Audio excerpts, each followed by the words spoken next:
I had been in self-deception for years. You know how if you're on a snowy road and you're driving in the tire tracks and you can't see anything in front of you because it's like a blizzard. So you just stay in the tire tracks. You know it's gonna lead somewhere, you know someone's in front of you, they've gotten there, it must be okay, that's the path to follow. Don't get out of the tracks because you're gonna get stuck. That was me. I had someone I looked up to go to the Naval Academy. I thought that was the way to be accepted, and it was right before I was gonna take the oath of office that it was just like, I couldn't do it. My body and every fiber of my being was like, Teal, this is not you. I have written on my mirror and around places, my journal, whatever, there's two words. There's love and there's fun. Love yourself. Oh my gosh, just love yourself so fiercely.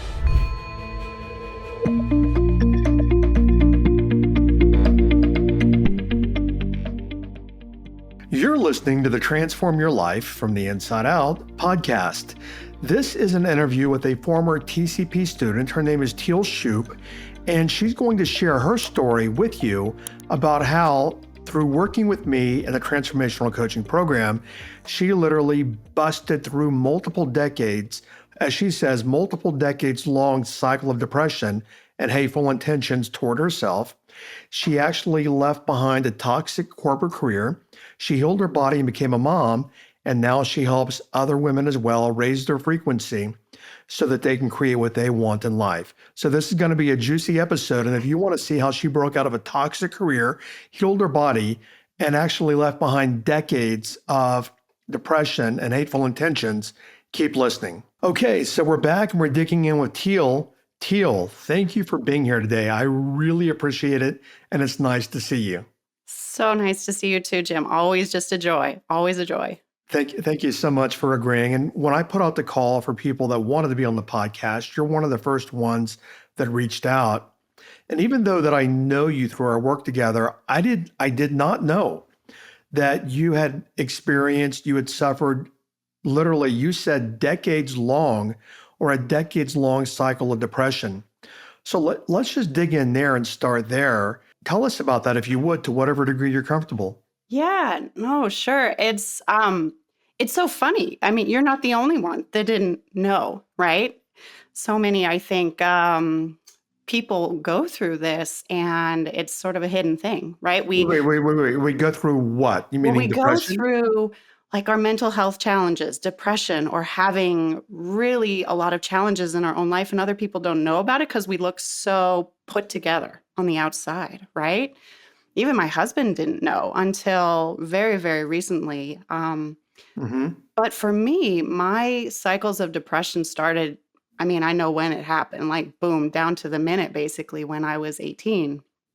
And long story short, I was lined up to attend the United States Naval Academy. This was something I had worked on for years. Oh my gosh, I didn't know any of this. I've been coaching you for like a year. Most people don't, because it was a story then, how it all played out, that like I had so much shame and guilt about this trajectory that my life took that like no one knows about it except like my parents, my brother, my husband. Well, we have about 100,000 downloads a month. Now more people are going to know about it. Yay. But we're going to dig into this. But what I want people to know is, wow, I didn't know this. And I want to talk and keep on going about, how did you get out of this? Okay, so you're supposed to go to the Naval Academy. Right. Okay. I'm supposed to go to the Naval story. Academy. Right. Juicy story. But here's the thing, like I had been in self-deception for years. You imagine, Jim, like this is great. It's a snow day here and I'm watching the snow fall literally. So it's like I have the best way to describe this. You know how if you're on a snowy road, right, and you're driving in the tire tracks and you can't see anything in front of you because it's like a blizzard. Right. So you just stay in the tire tracks. Yeah. You know it's going to lead somewhere. You know someone's in front of you. They've gotten there. It must be okay. That's the path to follow. Yeah. Right? Don't get out of the tracks because you're going to get stuck. You don't know where to go. You don't know where to go. Wow. That was me. Like I had someone I looked up to go to the Naval Academy. I thought that was the way to be accepted, to get out of all of, as a child, feeling left out and bullied And as a really smart kid who always did really well, being always ostracized. And I thought, you know what? This is then the path to acceptance. This is the path to people liking me and freedom and all of those things. Finally I'm going to be accepted. I'm going to be a valuable part of society. People are going to look up to me, even though I wasn't looking for like the accolades, but it Right. felt safe. So, despite what you were saying, I think I heard you, but I want to recapitulate that. You went there looking for acceptance, but then didn't you say that you weren't looking for acceptance, or at least you thought you weren't, which is the reason you went there? Did I hear that correctly? Yeah, you so did. Like I thought these were the things I wanted, right? Because you were conditioned to be that, Because and I you was thought, conditioned by to who? believe these things, By right? who? This is a story I'm still unpacking. Like I know there's stories from my parents, and my parents are just incredible people. Like they are active in my life now. They are beautiful, wonderful people, but I know their stories there. I know for a fact many of the stories I've unpacked came from like I was like 3 and starting preschool. And it was Mhm. stuff in preschool with other little kids. So some of these things came in even that early of feeling like I'm a 3-year-old and already I'm an outcast. What's interesting is we talk about that a lot in TCP is how you Mhm. become who you are. And we don't recognize that we start literally at 2, 3, 4, 5, 6 years old. And when we tell people that, they literally negate it. They just don't pay attention to it. So you're recognizing that, yes, I did start becoming. How did you recognize that? Really through your program, Jim. Like I'd entered your program originally to like, make money, grow my business, right? Which everyone, you see this, for Which everybody comes everyone, in, I want to make money, right? right? And Yeah. they And then recognize, and then we get in there and you're like, yeah, do the work on yourself, kiddo, man. Like look inside here. And that's so what it was for me. When you were telling me about stories, when you were telling me about personal responsibility, because I then saw like, oh crap, I've gone my entire life being this what I thought, very independent, very responsible, like promoted super fast, achieved everything, got every dang award in the books, like 30 years old, rising through the ranks and beating out all the men as an engineer and what I did for my career for so long. It was like super rocket accelerator. But that was so false because I wasn't being responsible to myself and who I actually was. now hang on, because I know you. So let's go back to the tracks in the snow. Okay. Yeah. So you were in the tracks in the snow, living your Hmm. life in the tracks in the snow. Now, as I think about the Naval Academy, you know that I know Gary Zukoff and I've interviewed him. Hmm. He is so far today. I mean, he was special forces in the military, and that is so far away from who he is as a being. Yeah. Now, in the way that I know you, and you talk about Naval Academy, I mean, we're talking apples and these don't fit. They don't work together, because I know you as a soulful being, not somebody out pushing buttons, blowing things up. Right. So, seriously, okay. So, I mean, I'm laughing at that. It's true. So, were you in the tracks that you had been conditioned to be in, like many people listening are in tracks and they don't even know it. They can be cultural, they can be, social, family, familial, whatever. But you were in the tracks and you didn't even know you were in the tracks. But these tracks really don't seem to me, as I know you, to be conducive to your soul energy. Is that a fair statement at all? At all? It's so fair. It's so fair. And it blows my mind that I was even on that path, being where I am now. I mean, it set me up for so many, all of it is blessings, but all of the things that came from it led me to here. But that situation, like another little story with it, I'm there. So when you go into the Naval Academy, you have what's called induction day. I believe Mhm. it was July I had a 1st. roommate in the Naval Academy. Yeah, I'm with you. Yeah. So I'm there with my parents in Annapolis, Maryland, right? I'm ready to go and take my oath of office and do all the things. I just graduated high school. I'm 18 years old. I'm going to sign up for 4 years of college plus like 4 to 8 then of service, right? Right. It'll be free. I won't be a burden to my parents, right? They Right. don't have to pay for me to go to college. Like I'm like lower middle class family, right? We don't have a Mhm. ton of money. But I'm sitting there with my mom on a bench at the harbor, and there's a mama duck and baby ducks Mm. swimming below us. I knew something was wrong because my internal system is I get sick to my stomach when things are so out of whack from Mhm. my soul. I threw up on the baby ducks, Lucky ducks. Wow. No pun intended. right? Well, And I'm yeah, and that I, whole phrase gives oh my given a new god, oh meaning. my god. I threw up on the baby ducks and the mama duck and like I mean all over myself too, Yeah. right? And I'm like, crap. I know this is wrong. But I kept going through the day, and it was right before I was going to take the oath of office that it was just like, I couldn't do it. My body and every fiber of my being was like, Teal, this is not you. This is not you. This is not you. So I didn't take the oath. I got on a plane and went home. My parents came home. We flew all the way back across the country. I was growing up in Central Washington at the time, and I had no idea what to do with my life.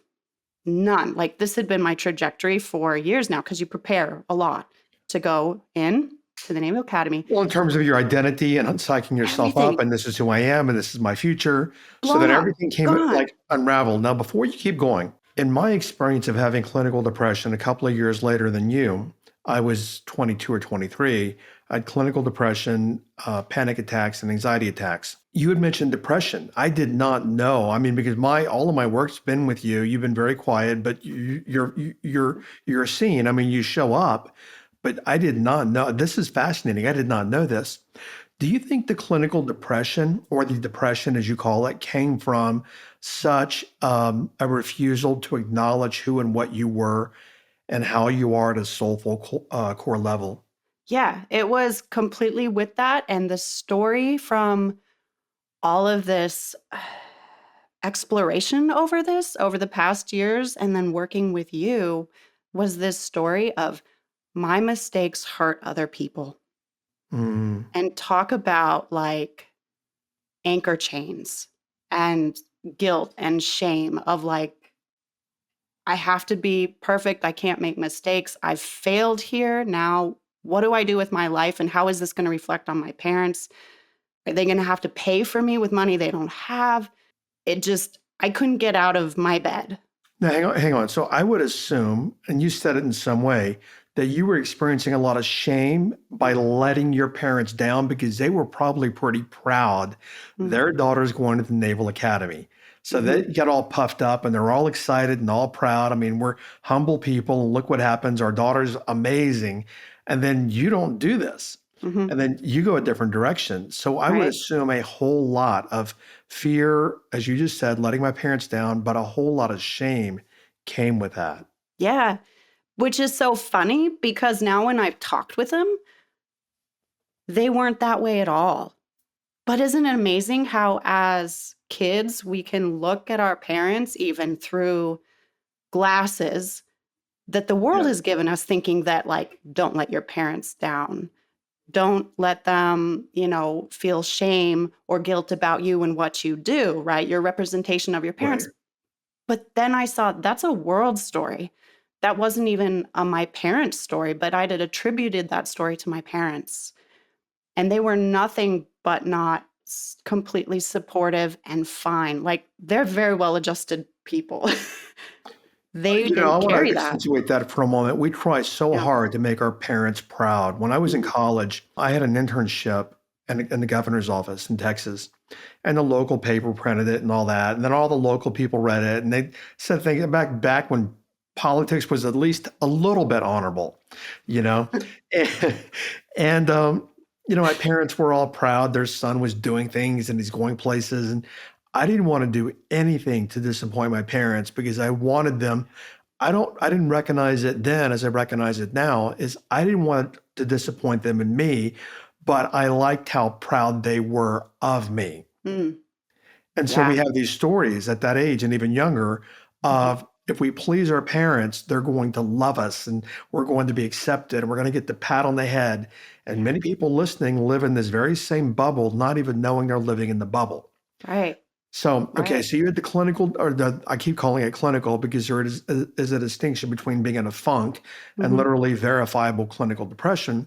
But Hmm. it sounds like you had clinical depression, and the story continues. So, what happened? Yeah. Well, I mean, it's like all of that summer now, like when my friends are getting ready to go to college, I'd already turned down all the other colleges I was going to go to. Yeah. Right. Some of them was huge scholarships and all this other stuff. Right. And I just was sleeping basically 24 hours a day. I couldn't get out of bed. I could barely take care of myself. But yet, like, there's no admitting there's a problem. There's no, reaching out for help. I mean, my parents are up and about, they're going to work. And eventually, my mom called around back to one of the colleges I turned down, and they were still able to give me a spot. So then I still went to 4U University, got my degrees in engineering. Again, repeating in a path that seemed to look like security, right? Engineering, you make money, you're smart, right? That's a solid, safe career, right? Wait, hang on, hang on.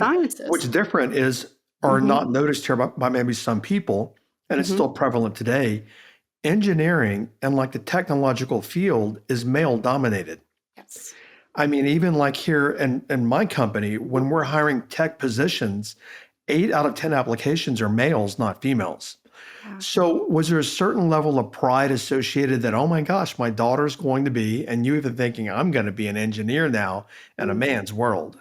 A little bit. It was just more of I'm good at math. I'm going to do this and it's going to make me a lot of money, so I'm going to be safe. And Interesting. what I saw was the tie of do things like a man because men are safe. Interesting. Before you keep on going, what have you learned over the years, and especially after working together? Is it true that if you make a lot of money, you're safe? Oh, absolutely not. Money has nothing to do with safety. Money's just money. Money can make things a little smoother, a little easier, but it can't buy you out of safety or anything. And safety is just an illusion. Yeah, and it can't buy you out of depression. It No, can't buy you out of fear for the most no. part. It can't buy you out of a lot of things. But so Mhm, many people listening, and I really don't enjoy doing them so much anymore, podcasts on money, mhm. because people don't recognize, and you know now know, when you heal inside and find your own power, you recognize you can go make the money. It's not something you have to chase that owns you anymore, which is what so many people do. Yeah, Okay, I don't yeah. mean to cut that story short, but let's fast forward. So then you said, when you had mentioned, wanting to be on the podcast, okay, how in the hell did you allow yourself to get into a toxic career? Just keep climbing the ladder, Jim. Just keep climbing the ladder, right? More money, more success, Hang right? on, wait. Were you happy while you're climbing the ladder? F no. What were you thinking? I mean, because I see a lot of people listening. Some Mhm, might be happy because that's their path, but a mhm. lot of people are chasing the externals and climbing the ladder because they think, oh, the higher I climb, the more money I make, the more people are going to look at me and say good things about me, the more proud mom and dad are going to be, and I'm going to have more money in the bank. And that was the tire tracks you were on, even climbing that corporate path. Yeah. So as you were climbing the corporate path, because I have a friend of mine who went to the Air Force Academy. And he went because his parents, same story as you, Mm. except he's a guy from Colorado. Same story. And I'm like, did you like the Air Force Academy? And he goes, God, no, I hated going to the Air Force Academy because he's a soulful spiritualist, you know? Mhm. And so he hated it. So, okay, so then you went corporate. How long did you do that? It was a decade, but I didn't believe that I knew any other way. It just seemed again like these tire tracks are easier. If I actually take the time and like think about, hey, maybe I should get into singing, which I love, or Yeah. art, or coaching, or help people, or do these other things that I knew I enjoyed as a kiddo. I don't know, maybe that's not going to work out so great. So why am I going to explore that? I'm not going to open my heart to that and then feel like afraid and out of control. Control was always a huge part of this because it was like holding on to control of my anything to keep me from just shattering into a million pieces with the depression and all of the negative thoughts. And so we'll just stay in this narrow path. We'll stay in Hang, these tire hang tracks. on. So we talk about this a lot in TCP. What's your take on control now? Yeah. Uh, toxic. Toxic. We don't control anything. Yeah. We just make up this nonsense to help ourselves feel like we're coping, to feel then the safety, which is an illusion, right? Yeah. To feel like, oh, we're gonna make it through the day. And if I control this, it's gonna work out really great. And it's absolutely opposite of that. And you've heard me say a bazillion Mhm. times, when we get into control, we're controlled by the illusion of control. Yeah, Not yeah. even recognizing we're controlled by the illusion of control when there is no such thing as control. All the power given away. And what I learned then with working through you, and it was just like this incredible aha moment, was no wonder I didn't want to listen to my heart and my soul. No wonder I had a hard time hearing intuition or leaning into it, because when you are in control, when you are in fear, you're deaf to that, Yeah. right? It speaks to you in love and in peace. It's caring and compassion, and it's a whisper. It's not this big horn blowing in your ear. So when you're into just fear and survival, like you just don't even notice, even when you do try to look, right? Yeah. And it was just, oh my God, the light bulb moments then of I have to get out of this. Well, I don't have to do anything, but Right. the path is out of this fear. The path is surrender. The Okay. path is just stop, right? Hang on before we keep going. Is I didn't know this till we did our demographics end of the year this year. Mm. On Spotify, our biggest demographics, which was shocking to me, our number one audience in the world is in Australia on Spotify. That didn't surprise me. What surprised me is, that most people in TCP are probably 27, 28, and up all the way to 80. But Mhm. most people are, in the 30 to 55 range. And our largest demographic on Spotify was Australian and between 26 and 30. So Mm. there's going to be a lot of people listening right now that motivation driven and achievement and achievement and achievement and career and money. What's your message to that demographic? Gosh, I'm just like, wow, I was in the thick of it then. I just, yeah. The the message for that is, oh my gosh. Yeah, Take your this is time. so powerful. Thank you, Jim. Just love yourself. Oh my gosh. Just love yourself so fiercely, Mm, because that is then how you live, right? That is how you hear how you're one with your soul, to then be on that journey that lights you up, to have the courage to say, world, I hear you, I see you, but your dictates, your path, your programming doesn't resonate with me, right? mm. Love yourself so fiercely. That saved my life, Jim. That's amazing. And let's dig into that and unpack that a little. So you were in the toxic corporate career, and I would say that your days were probably not enjoyable days. You probably got up a lot of days and didn't like what you did. Probably, I don't want to choose words for you, but maybe just not enjoying your day, maybe complaining, maybe like, here we go again. I can't believe I'm doing Yeah. this. I've got to get off this merry-go-round somewhere. Yeah. Were you still, you didn't use these words, you used depression. Were you at any point suicidal during any of that? Yeah. Yeah.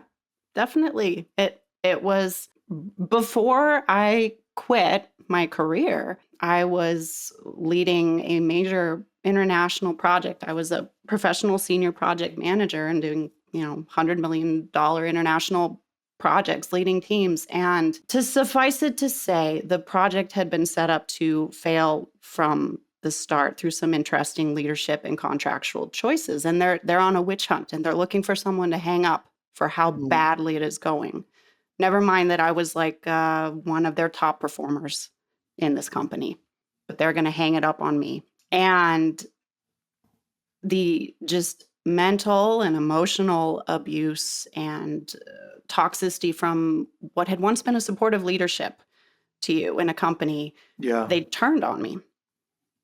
All I didn't know for what to do profit. with it. All Yeah, for for profit. profit, to Yeah. save face also, because this was then a public project Yeah. Let to me ask you save this. face. Mhm. When we met, we met what, 3 years ago? It was beginning of 2020, actually, I mean, late 2019, because I started in Be Do Have. back in the day, and Okay. then came into TCP in 2020. Okay. Were you still working your corporate job then? I had left at that time, but the circumstances in my life were shifting so that I was threatened to have to go back Threatened to have to go back to the corporate. to the corporate stuff. Yeah. Okay. Were you married at that point? I was married at that point. Grateful, grateful, grateful for that because it gave me some space to navigate not having to go back. At the time, I was then building my first small business, and things had taken a funny turn where I was receiving a lot of rejection at that time, and I wasn't handling it well. And it was pushing me back into the I'm making mistakes and I'm failing and I'm going to hurt other people because I've made the mistakes again. I'm going to hurt my husband. I'm going to put us into debt. Notice the pattern here, Yeah. which you probably have noticed already, Yep. is Yep. it's about I'm going to hurt mom and dad. I'm going to hurt Yep. my husband. I'm going Yep. to hurt other people. So Yep. let me just stay completely freaking just suffocated and Yep. do what I hate doing. Let it suck the life force out of me. But as long as they don't hurt other people. Is that Yep. accurate? Absolutely. Absolutely. I see it everywhere now. It's like the broken story and the broken record over decades and decades. And it's plain as day now. But sure as hell did not see it at the time. Do you think, and I have my opinion on this, but do you think that this led to any of the illness you experienced? Yes. Yes. Absolutely. You were talking about, how I was feeling every morning getting up and going to corporate. Well, Jim, I got up and threw up every morning. I was so anxious. Yeah. Like body is like done. I don't want to, delve into anything too private, but was there any kind of illness that you could share or would share? I mean, what were you experiencing besides just that vomiting every morning? Mhm. Was your body breaking down? Were you like, because you mentioned also, you Yeah. didn't mention it fully, but I know this because I've seen that beautiful little soul of yours now. But was this affecting your ability to get pregnant or any Yeah. of that? Yeah, absolutely. It's a funny thing sometimes for me to explain because if you took me to a doctor, which we did, and they would look at things and like, you're healthy, tests fine, things good, but I didn't feel fine, right? Yeah. The energy within my body, it's like it wasn't there, Jim. Like sometimes I don't even know how to explain this, but it's like, can you be dead and alive at the same time? Like it's like the life energy in me just wasn't even there. And that spark then to even create and conceive a beautiful child. Because at the time then, when you and I started working together, yeah, we wanted to start a family and it Right. wasn't happening. And I could feel this in my body, but yet you go to medical professionals and they're like, oh, yeah, we run the tests, we look at the things, we do the Everything's stuff. good. Like, it's fine. But I'm like, okay, so this isn't something Western medicine then understands. This is what I feel though, but it's completely real. And so it's just energy was gone. And I don't know how where I am now, to me, this doesn't sound ridiculous. Maybe to some people it does, but like, that's a thing. You just don't feel like you are alive, like that life force isn't even there. I can relate to that when I had clinical depression and anxiety and panic attacks. It was 1988, 89. I was the same way. I felt like the walking dead Mm. for about 2 years. And I mean, I literally got through it myself. I lived on the beach, not on the beach, but like in a beach community. I managed a t-shirt shop. I mean, it wasn't like a homeless person living in the You sand, pitched a tent. Exactly. I wasn't doing that, but I had no money. This is back during when I worked from circumstance, a depressed Texas oil economy. The economy was not good. And I literally was existing every day. I wasn't living. I was drinking every day. It was just existing. It was almost, I felt hollow on the inside. And it sounds like that's how you felt. Yeah. Now, let's fast forward. So today you're none of that. Is that a fair? Okay, good. You're none of that. But what I'm a little confused about is, so you'd been through all that, but then you're looking for some way to make more money. Is but didn't you just got off that hamster wheel? How come you're trying to get back on that hamster wheel again when we met? That's a really good question. What other way was there? Like that Right. was back then. It was just, oh, I just must have not quite got the sequence right. Or maybe there's this little piece I'm just didn't understand. Or if someone says it a different way, I'll get it this time. Right. But you weren't even sure what you were going to get, meaning like, I'm going to get what? You were just Right. looking for an avenue in Hmm. some way out of this tunnel, Yeah. these tracks that you were in. Is that an accurate Yeah. statement? Absolutely. And whether that was a business, whether that was, I don't even know what, it was kind of a Hail Mary, you know, right? We've seen that a lot, and that scares me a little when people come into TCP as a Hail Mary, Yeah. because many times they don't want to do the work. They're Mhm. like, "You do the work for me, Jim, and that's going to be my Hail Mary." Yeah. So I'm a little afraid of that, but you already had the psychological fabric, the makeup to get on my way. I will do the work. I will do Mhm. what you show me to do. So your Hail Mary actually was a caught pass. You caught Yeah. it, Yeah. right? Touchdown. Well, I didn't, I mean, okay. So you caught the pass. So where are you today? What's going Oh, on today? yeah. Well, you know what? It's so fun. I don't think I've had so much fun in my life in years, Like there's just I have written on my mirror and around places, my journal, whatever. There's two words. There's two words. There's love and there's fun. And I see that I was missing providing that for myself for most of my life. And so now I'm like amazing. I have an incredible partner. My husband is just brilliant. He's been with me since actually we met when I was 18 when I Wow. started college. We went to college together. And we've been together this entire time. So this man is not a saint, but he's a saint. So As saintly as you can be while as you still being can the be, body. yeah. So things are good. I am healthy, right? I feel energy inside. My connection to myself, it's like off the hook, and I use it now even to not just help myself to hear my own intuition, to connect with teal energy, teal soul, but I use it to help other women. And I teach this then to my beautiful, beautiful, beautiful 2-year-old daughter. She's gorgeous. Yeah. She's she's pure love, Jim. I Like, I love when mean, you were on the calls, when you were still in the programs and you had her on your lap, yeah. and she would just sit with you and watch and absorb everything. Let's go here for some practical takeaways for people. What do you think? I didn't give you any questions prior, so we can take our time on these. What do you think are the three biggest takeaways from your time with me that people need to hear, things that they may need to master, manage, be aware of in their own self? So, what would be the first one? Just throw a dart. Oh yeah, just 3, Jim? Well, Yeah, I will throw a dart. The one that just comes to me all the time, constant, constant, constant, constant, is your emotions. They will drive you off a cliff if you yeah. allow them, because they are all based on the stories, the programming, the nonsense that we tell ourselves that the world has drilled into us. But we bury those emotions.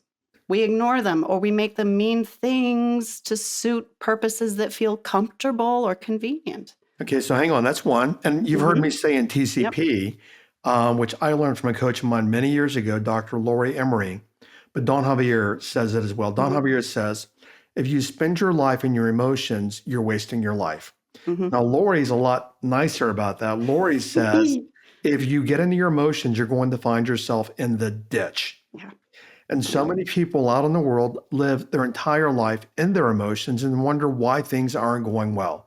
So, Hmm. number one, I would say becoming aware of and Yeah. better self management of emotions. Okay. Absolutely. That's an amazing one. What's Yeah. another one? Absolutely. Yeah, in no particular order. The second one that I live and breathe is what you have always shared to us about the reciprocity of life. You can't create in the world what you do not create inside for yourself. And Yeah. that was a wowzer for me of if I am not in giving and reciprocity and in love to myself, well, yeah, it's not going to be out there in my world. This beautiful cycle of the receiving and the giving, the sharing, the receiving. A closed fist cannot receive and it cannot give. Let me interject there. So, Don, thank you for this. I mean, seriously, nothing's planned. It happens like it needs to. And so many people think that Aini, meaning giving, is about giving externally. But Mm-mm. what we really never look at is Don Javier has always said to me and those who work with us, Yeah. Aini starts with you. Yeah. It starts at home with Mhm. you. And Mhm. you must give to you because you can't give what you don't have. Yeah. And there's so many people wanting to create more in life. Let me go set the world on fire and help the world, but they don't have it in themselves and their business never takes off. So Mhm. the first one was learning to manage your emotions. And it's it's a comprehensive topic in TCP because every week we dig into something relevant to the personality, a topic, so to speak. So emotions. Second is Aini and giving Mhm. to yourself Yep. first. Now, if you don't say this third, I'm going to say it, so I'll say it for you anyway. You already said it. Love, right? Yep. Self-love. Yep. What does that Yep. mean to you? So, what self love means to me is acceptance. You got that from me. But I'm Did just I? kidding. Which I always say is that, You talk about this. You absolutely talk well, about I this, learned but it with it's my own life. We hear this jargon. You got to love yeah. yourself. Oh, But yeah. how? How? What does that How? mean? It's Yeah. like no one explains this, And right? And I Yeah. learned one day when I wasn't accepting myself many years ago, I would beat up myself. Mhm. That's not self love. Mm-mm. And when I could accept myself for who and what I am, whatever that might be, it's okay if someone else hates on me. It's Yeah. okay if mom and dad don't approve. It's okay because guess what? I accept me and Mhm. I approve of me. Yes. So self love is acceptance. And I think for you, that acceptance was, I don't have to make everybody happy. Well, I'm not going to say, you tell me, Right. what is that, if you will, what's that self acceptance for you? In a nutshell, Yeah, it's world F off. I think that's great. But Like, let's open that shell for a yeah, second. What does that yeah. mean in your definition? I mean, I know what F off means. In my definition, it means that I am my safe haven. Okay. That I go to myself for my own answers. I go to myself for my own peace. I go to myself for my own poise, my own path. It's here with me, accepting that place instead of saying, I don't know, Teal, if you got that right. I don't know. I better go check with these other people to see first. Yeah. Mm. Trust, faith in me. And you've heard me say before that powerful people stand as the source of their own power. Yeah. I mean, so many times Mhm. we want the economy to stand. It's so Mhm. funny. It's not funny. Amazing or interesting how many people Yeah. want the economy to be their security, or Mhm. Biden, or Trump, or Metaron, or whoever, or Right. Putin. And they want these external things to be their security. Number one, there is no such thing as security because you can be hit by a bus tomorrow. But Right. the power comes from the power that you wield, not Right. the power you get from outside of you. Yeah. Okay, the Yeah. fourth one, did I take yours or was there one more? Oh, That I was mean, I could talk all day on it, and give another one. I mean, the other one is then also I would, how to pick and choose here. Jim, gosh, you're putting me on the hot seat here to choose. But, uh, integrity, wait. I No, so people understand, they think integrity is honesty, but that's no, not integrity in the way we talk about it. What is no. integrity and the way that we learn and talk about it inside TCP? Well, the way that you helped me with integrity is this concept that integrity is integrity of the self. Integrity with yourself. Where are we breaking our word to ourself? Where are we not in reciprocity of life, which is integrity with ourself? Where are we not in self-love with ourself, which is integrity with ourself? We've abandoned ourselves if we break our word to ourselves. We abandon ourselves and we're not in our integrity with ourselves if we don't listen to ourselves. if we don't honor ourselves. So to me, the integrity just tied with those things for me so powerfully to just see then it was like, if we're not integrity with ourselves, we just kind of then cast ourselves off. Okay, now I want to talk about some more, but we're out of time here. But hang on. I want to talk about some more on the Secret podcast for Okay. people that are a member of the Be To Have community. But two questions. Number one, did I pay you for being here or tell you what to say? No. No. Okay. No. So You I just didn't. try. You just try, Jim. I didn't. I didn't try. I didn't pay you. I didn't tell you what to say. No, absolutely not. Okay. Absolutely not. And secondly, I hear so many people saying, "Oh, I don't need you. I've got the podcast. I don't need any more than the pod." What's your answer to that, Teal? Could you have I done this listen with just a to, podcast? yeah, podcast is extremely powerful, Jim. You give such generous information and a total gift to all who listen. I Thank you. listened to it for what? It started coming out in what, 2019? And I think I was listening 18. to it Oh, 2018. yeah. Yeah, I was listening to it. I remember in the car, still driving around, going to like trade shows and stuff. So early days. I listened to the podcast still for like what, 2 years, a year and a half before then I joined the program. Did I transform my life yet without the intense, deep, personal, insightful, intuitive coaching that I got in TCP? No, I was still listening to podcasts and making small changes and seeing improvement, but we're still stuck. I was still stuck in my own crap. You were in the ruts. I was in my ruts, Yeah. right? And you can't see what you don't see. You can't see what you're not aware of. So TCP was like, hello, let's pull open the curtains, open kimono time, right? Yeah. And go deeper and go far deeper than the podcast. And that's why I think in the community, so many people grow so much because it's safe and Mm. people are opening their kimonos. And then we all recognize, wait, I'm not the only one in the world dealing with this. I'm not the only one that has these fears or this shame or this guilt or whatever. I mean, I see it out in the world, and now I see people healing, and Mhm. this is how they heal, and this is how I can heal. Yeah. Okay, before we go to the Secret podcast, where can people find, we're going to do two things. Where can they find more about you and what you do? And secondly, a final thought. So first, where can they find more about you and who do you work with? Who's your ideal client? Where people can find me, I am on social media, Instagram, Facebook, Threads, at Teal Shoop Coaching. That's my handle. Spell it out. Oh, TEALSHOOPCOACHING. Like it sounds, but we'll Like it drop sounds. in the show notes also. Okay, Teal Shoop Absolutely. Coaching. Who do And you work with? I work with soulful women who are tired of being on the emotional roller coaster and are ready to just hear their soul clearly, step into that soul aligned life and get off the crazy roller coaster. Now, This what is I'd what we're. recommend they do is come to me first so I can really shuck away and then work with you long term over the years because I don't do one-to-one coaching. You do. But come here first. Let me really break everything down and dig into TCP. But then, we've got many people that actually will coach with the coaches in TCP Mhm. because they do one-to-one coaching and they keep Yeah. people on track and they take the principles we teach in TCP and help Mhm. people dig even deeper. So we're going to talk a few minutes more on the Secret podcast in a moment. Teal, final parting thought.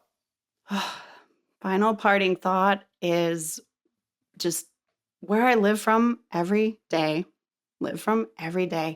Choose love. Choose love. Which is to choose acceptance of yourself, your circumstances. Just give yourself that grace and peace. I think that operative word is grace. Give Mhm. yourself the grace. Yeah. And get your butt enrolled in the next TCP, which we open in Absolutely. March. Abso-freaking-lutely. Teal, I love you. I did not know some of these things. I've always enjoyed you. Thank you so much for sharing your story with people listening. I mean, what a powerful story. So thank you again, Teal. I appreciate you being with us today. Oh, thank you, Jim. I love you too. Blessings to you. Love back to you. Thank you.